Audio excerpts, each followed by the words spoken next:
எளிய பரிகாரம் ஆனால் நிரந்தர வெற்றி. பாருங்கள், இதுதான் ஊமத்தான் செடி. பாருங்கள், இதில் பூ இருக்கும், இதில் காய் இருக்கும். இந்த காய் முள்ளாக இருக்கும். இது விஷத்தன்மை நிறைந்தது. இதை நம்ம பயன்படுத்தும் போது க்ளோவ்ஸ் மாட்டிட்டு நீங்கள் பயன்படுத்துங்க. இல்லாட்டி பயன்படுத்தி முடிச்சப்பட்டி நல்லா கைகளை கழுவிடுங்க. குழந்தைய இருக்கிற வீட்டில் பாதுகாப்பாக இதை பயன்படுத்தணும். இது அதிக விஷத்தன்மை கொண்டது. இப்போ நம்ம இந்த காயை வச்சு தான் நம்ம ஒரு பரிகாரம் பண்ண போகிறோம். ஒரு பரிகாரமில் 2 பரிகாரம். அது எளிமையான முறையில் தான், எளிய பரிகாரம். ஆனால் நமக்கு நிரந்தர வெற்றியை தரும். நீங்கள் எவ்வளவோ பரிகாரம் பண்ணுறீங்க, ஆனால் அது பலன் அளிக்கலைன்னு சொல்லி நீங்கள் நினச்சிருக்கலாம். பலன் ஏன் அளிக்கலை? நீங்கள் ஒரு பரிகாரத்தை நீங்கள் தொடர்ந்து பண்ணினா மட்டும்தான் அது பலன் அளிக்கும். ஒரு தடவை பண்ணிவிட்டு அதுக்கப்புறம் நீங்கள் அதை பண்ணலைன்னா கட்டாயம் நீங்கள் நினச்சி பண்ணுற காரியம் நடக்காது. அதனால் நீங்கள் செய்கிறத ஒரு டைமில் மறு டைம் உங்களுக்கு எப்போ அதோட வேண்டுதலோ, நீங்கள் எதுக்காண்டி அதை செய்கிறீங்களோ அது நிறைவடைகிறதுக்கும் நீங்கள் அந்த பரிகாரத்தை தொடர்ந்து நீங்கள் பண்ணிக்கிட்டே இருக்கணும். அப்போனா தான் அந்த பரிகாரத்துக்கு பலன் கிடைக்கும். பாருங்கள், இதுதான் ஊமத்தங்காய். இது மாதிரி இப்போ நம்ம 2 பரிகாரம் பண்ண போகிறோம். அதுக்காண்டி 4 காய் பறிச்சிருக்கேன். பாருங்கள், இப்போ அதிகமாக இந்த காய் கிடைக்கும். இப்போ மழைக்காலனால அதிகமாக ரோட்டோர பகுதியில் இது அதிகமாக கிடைக்கும். நீங்கள் ரோட்டோர ட்ராவல் பண்ணும்போது ரோட்டோர பகுதியில் இருக்கும். பிடிங்கி இந்த பரிகாரத்தை மட்டும் நீங்கள் பண்ணி பாருங்கள். கண்டிப்பாக நீங்கள் உங்களுக்கு நீங்கள் என்ன நினச்சி இந்த பரிகாரம் பண்ணுறீங்களோ அது நிறைவேற்ற காட்டும். இந்த பரிகாரம் பல விஷயங்களை போக்கும். எப்படின்னா, இப்போ வீட்டில் செய்வனை வச்சுருந்தாலும் சரி, அதுக்கும் இந்த பரிகாரம் உகந்தது. நோய் தீரணுமா, அதுக்கும் உகந்தது. கடன் பிரச்சனை உங்களுக்கு அதிகமாக இருக்கா, அதுக்கும் உகந்தது.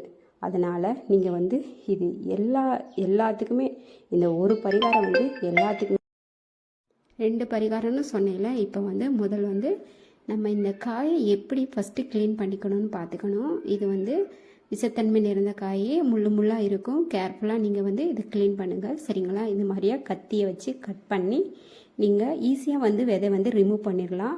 பிடுங்கும் போதே நீங்கள் பிஞ்சு காயை பார்த்து பிடுங்குங்க. முத்தின காயை பிடுங்குனீங்கன்னா கொஞ்சம் ஹார்டாக இருக்கும், உங்களுக்கு முள் குத்தும், அதனால் க்ளீன் பண்ண முடியாது, சரிங்களா?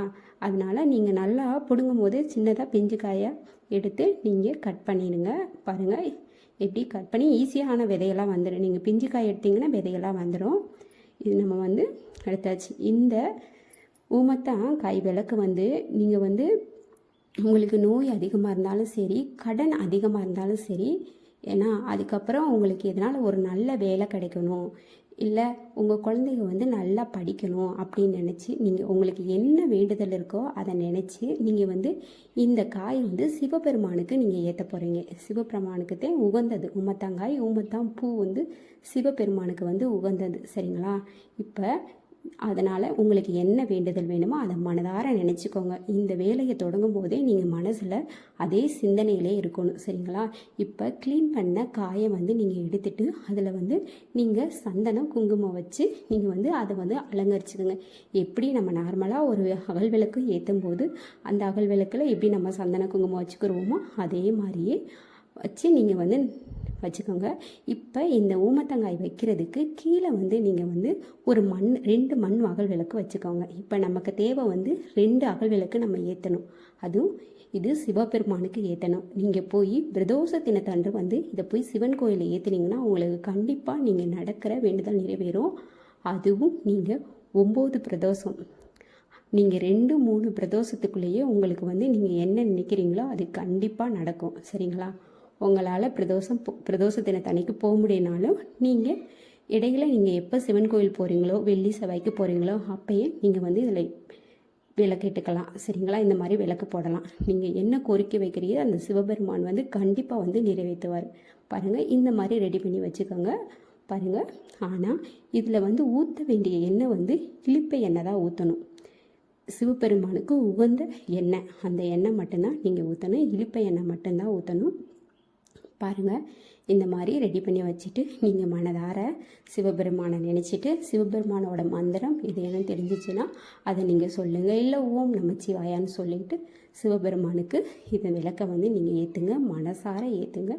கண்டிப்பாக உங்கள் வேண்டுதல் வந்து நிறைவடையும். சரிங்களா? இதே மாதிரி நீங்கள் ஒவ்வொரு பிரதோஷ தினத்தன்றும் நீங்கள் சிவன் கோவிலுக்கு சென்று இந்த விளக்கை மட்டும் நீங்கள் ஏற்றி பாருங்கள். உங்களோட கடன் பிரச்சனைனாலும் சரி, நோய் பிரச்சனைனாலும் சரி, உங்கள் குழந்தைங்க கல்வியில் வந்து நல்லா படிப்பு அறிவு இல்லாமல் இருக்காங்களா, அதை நினச்சி நீங்கள் சிவபெருமான்கிட்ட மண்டிட்டு நீங்கள் கேளுங்க.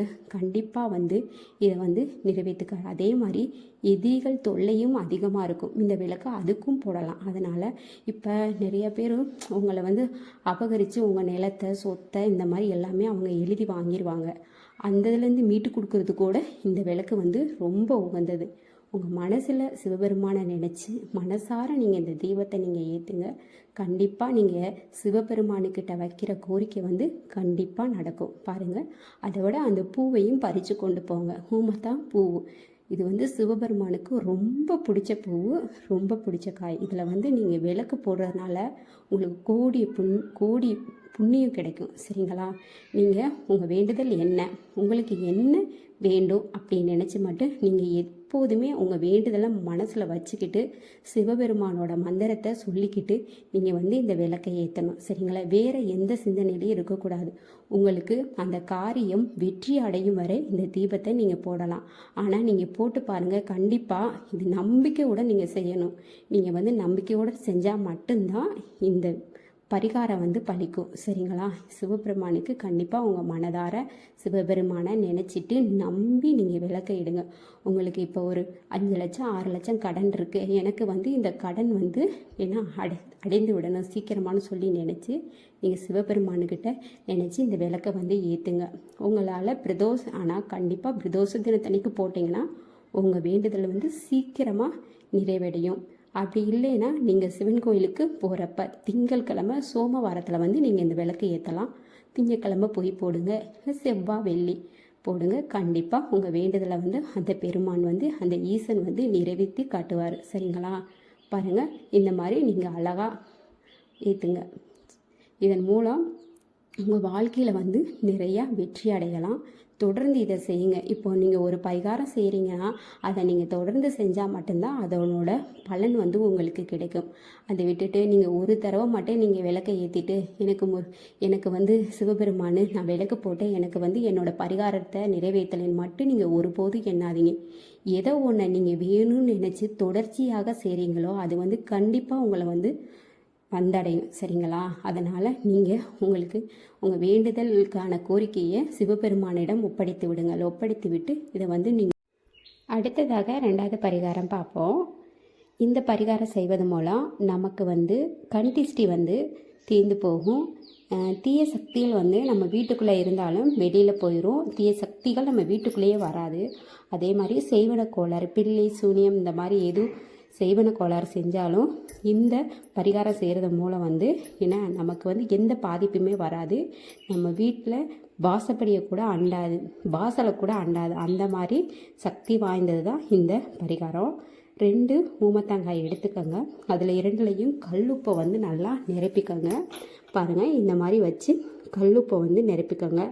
அதில் வந்து ஒரு இதில் வந்து மஞ்சள் போட்டு அந்த கல்லுப்பு தெரியாத அளவுக்கு வந்து மஞ்சளை வச்சு நிரப்பிடுங்க. அதே மாதிரி அடுத்ததில் குங்குமம் வச்சுக்கோங்க. பாருங்கள், இதே மாதிரியே பண்ணிக்கோங்க. குங்குமம் வச்சுக்கோங்க. இந்த மாதிரி நம்ம நிலவாசலில் வைக்கும்போது எப்பேற்பட்ட கண் திஷ்டி இருந்தாலும் சரி, அடுத்தவங்களோட வயிற்றெரிச்சல் ஏன்னா நம்மளை பார்த்து பொறாமப்பட்டாலும் சரி, அனைத்துமே நொடி பொழுதில் கரைஞ்சி போகும்.